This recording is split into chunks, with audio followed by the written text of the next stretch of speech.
La transformación de las sociedades en la estela del COVID-19 anuncia la militarización de Europa. Hoy reproducimos un intercambio de Thierry Meyssan con un grupo de estudiantes. Meyssan explica que las respuestas de los gobiernos al COVID-19 han sido políticas y no de naturaleza médica. Un grupo transnacional identificado solo en parte está aprovechando una oportunidad única para imponer una transformación profunda de las sociedades europeas, exactamente como utilizó los atentados del 11 de septiembre de 2001 para transformar Estados Unidos. Pero todavía estamos a tiempo de oponernos a la jerarquización del mundo que pretenden imponernos. En su opinión, ¿quién fabricó el COVID-19? Mi análisis es exclusivamente político. No me pronuncio sobre las cuestiones médicas, sino únicamente sobre las decisiones políticas. Una epidemia es generalmente un fenómeno de la naturaleza, pero también puede ser un acto de guerra. El gobierno chino pidió públicamente a Estados Unidos que aclare por completo lo ocurrido con el laboratorio militar estadounidense de Fort Detrick, mientras que el gobierno de Estados Unidos ha pedido también transparencia sobre el laboratorio de Wuhan. Por supuesto, ninguno de los dos países ha aceptado abrir sus laboratorios. No es una cuestión de mala voluntad sino una necesidad política. Es probable que el asunto no pase de ahí. En todo caso, no tiene importancia ya que, a medida que pasa el tiempo, esas dos hipótesis parecen erróneas. Ninguna de las dos potencias controla el virus. Desde un punto de vista militar, no es un arma sino una plaga. ¿No excluye usted que se trate de un virus escapado de uno de esos laboratorios? Eso sigue siendo una hipótesis pero no conduce a ninguna parte. Si se trata de un accidente entonces hay individuos que son responsables y estados que son víctimas pero no culpables. ¿Cómo evalúa usted las reacciones políticas frente a la epidemia? El papel de los dirigentes políticos es proteger a su ciudadanía.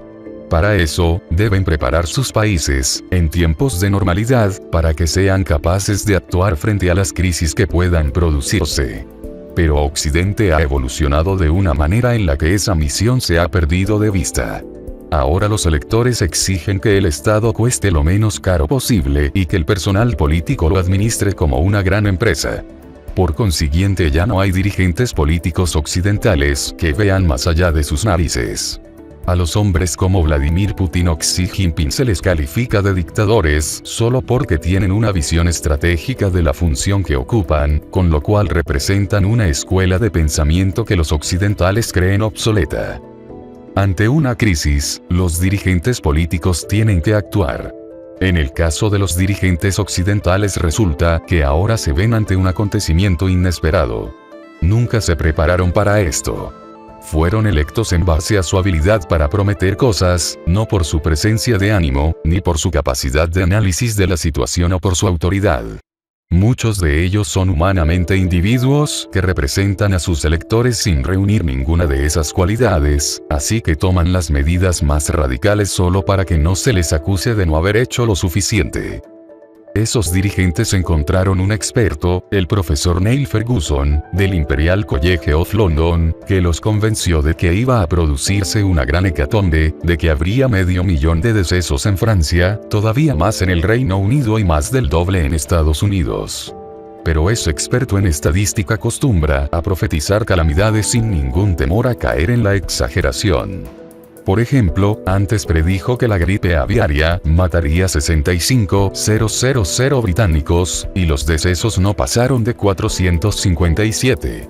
Ahora Boris Johnson acaba de sacarlo del saje, pero el mal ya está hecho. Aterrorizado, el personal político occidental abrazó los consejos de una autoridad sanitaria internacional. Al considerar la OMS con toda razón que esta epidemia no era su prioridad ya que el mundo se ve ante otras enfermedades que están ocasionando muchas más muertes, los políticos occidentales se volvieron hacia la CEPI cuyo director, el Dr. Richard Atchet, ya había recurrido antes a cada uno de ellos para pedirles financiamiento de sus países para el negocio de las vacunas, y se reunieron con él en el Foro Económico de Davos o en la Conferencia de Seguridad de Múnich. Cuando trabajaba en la Casa Blanca, el Dr. Avched fue uno de los 2 autores de la rama sanitaria del proyecto político concebido para el mundo por el entonces secretario de Defensa Donald Rumsfeld. En 2001, Rumsfeld estaba planificando una división geográfica de la economía mundial. Se trataba de desestabilizar los países con recursos naturales, para facilitar la explotación de dichos recursos y la fabricación de productos en los estados estables, entre ellos Rusia y China, mientras que el armamento se produciría únicamente en Estados Unidos. Para lograr eso sería conveniente militarizar la sociedad estadounidense y transferir la mayoría de los trabajadores a las compañías dedicadas a la fabricación de armamento. En 2005, Rumsfeld encargó al Dr. Avched concebir un plan de confinamiento obligatorio a domicilio de toda la población estadounidense, plan que se activaría durante un acto de bioterrorismo como el ataque con anthrax que se perpetró en 2001 contra el Congreso de Estados Unidos y contra algunos grandes medios de difusión. Ese es el plan que el Dr. Avched sacó ahora de su gaveta presentándolo a los dirigentes occidentales que le pedían consejo. Hay que entender que el confinamiento obligatorio generalizado de la población sana es algo que nunca existió antes. Eso no tiene nada que ver con el confinamiento de los enfermos. No es una medida de carácter médico, sino una manera de transformar las sociedades. China nunca recurrió a tal método, ni frente a la epidemia de H1N1, tampoco ante la epidemia de SARS, ni ante la de COVID-19. El confinamiento en la ciudad de Wuhan, a principios de 2020, fue una medida política del gobierno central chino para recuperar el control de toda una provincia que el gobierno provincial no había sabido manejar. No fue una medida de carácter médico. Ningún libro médico planteó nunca tal medida o, menos aún, la había aconsejado hasta ahora. Es posible, pero en Francia no estamos confinados para combatir la enfermedad sino para distribuir su propagación en el tiempo y evitar así la saturación de los hospitales, para evitar que nos veamos obligados a escoger entre los enfermos que podríamos cuidar y los que tendríamos que dejar morir. No es así. Ese argumento no vino antes sino después de la decisión. Es solo una excusa de los políticos para justificar su mala gestión. Es cierto que, en Francia, las unidades de cuidados intensivos se vieron rápidamente saturadas en 2 regiones, así que hubo que trasladar pacientes que necesitaban cuidados intensivos desde esas regiones hacia otras, e incluso Alemania. Pero había cantidades de camas disponibles en las clínicas privadas. El problema es lo que yo señalaba al inicio de esta conversación. Nuestros dirigentes no están aptos para enfrentar crisis. Su concepción del Estado les impide actuar. Son incapaces de concebir una coordinación entre el sector público y el sector privado. Aquí no se trata de la oposición tradicional entre el Estado central y las regiones. Por ejemplo, al principio de la epidemia los laboratorios liberales no tenían los medios necesarios para aplicar test de detección de la enfermedad a gran escala. El gobierno fue incapaz de asumir el control de los laboratorios de los ministerios de investigación y sobre todo de agricultura para ponerlos al servicio del enfrentamiento de esta situación de urgencia en materia de salud pública. Eso sucedió a pesar de que los investigadores y los veterinarios estaban proponiendo sus servicios. De acuerdo en cuanto a los hospitales y los test, pero usted también se opuso al uso de las mascarillas. Sí. Desde hace un siglo, el personal sanitario ha dejado constancia de la utilidad de las mascarillas quirúrgicas en los salones de operación y durante los cuidados postoperatorios. Pero esas situaciones no tienen nada que ver con la situación de una persona cualquiera en la calle. Actualmente numerosos sindicatos y academias orientan el uso obligatorio de mascarillas quirúrgicas para todos en los lugares públicos. Será tranquilizador pero no sirve de nada ante el COVID-19. Por cierto, a falta de mascarillas quirúrgicas se recurre a cualquier pedazo de tela para cubrir la nariz y la boca, aunque carezca de las propiedades de filtraje de las mascarillas quirúrgicas. Contrariamente a la idea generalizada, la contaminación no se produce a través de las emisiones de saliva, sino que el virus se disemina en el aire hasta una distancia de 8 metros de una persona que grite o estornude. Pero para contagiarse hay que ser receptivo al virus, y no todos lo son. Y también hay que ser inmunitariamente frágil para llegar a desarrollar la enfermedad, lo cual no es el caso de los niños, por ejemplo.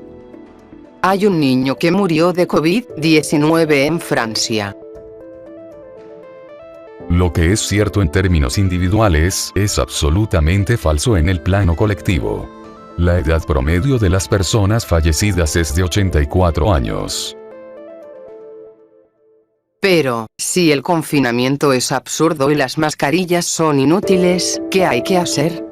Yo no he dicho que el confinamiento era absurdo en sí mismo. Hablé de una medida obligatoria y ciega. En todas las epidemias es conveniente aislar a las personas enfermas, pero solo a las personas enfermas. Y no reconozco ninguna legitimidad a un poder que impone multas, encarcela e incluso dispara a ciudadanos que se niegan a que los encierren en sus casas por tiempo indefinido. La salud pública no se garantiza con represión, sino con medidas basadas en la confianza. Y no hay que proteger a nadie contra sí mismo. Me parece que es indigno impedir que los viejos puedan ver a sus familiares si desean hacerlo. Es posible que esos familiares se contaminen, es posible que contraigan la enfermedad y que mueran, pero sería por decisión propia. Cuando nacemos, lo único seguro es que vamos a morir. La vida es un largo camino que nos prepara para ese momento y los viejos tienen derecho a preferir morir junto a sus familiares en vez de vivir un poco más. Las epidemias se combaten siempre de la misma manera, con medidas de higiene, lavarse y ventilar los lugares, buscando a los enfermos, gracias a los test, y aislándolos en sus casas o en hospitales para darles tratamiento. Lo demás es puro teatro. Hay que volver a lo básico en vez de inventar prohibiciones. ¿Cómo es posible que nuestros dirigentes nos hayan impuesto un proyecto fascista estadounidense? Entiendo bien lo que usted quiere decir con el término fascista, pero no es muy apropiado. El fascismo es una ideología que respondió a la crisis del capitalismo de 1929. Es cierto que Rumsfeld presenta muchas de sus características, pero él piensa en función de otro mundo. El Dr. Abchen nunca tuvo que responder por su proyecto totalitario en Estados Unidos. Pero tampoco tuvo que hacerlo Donald Rumsfeld.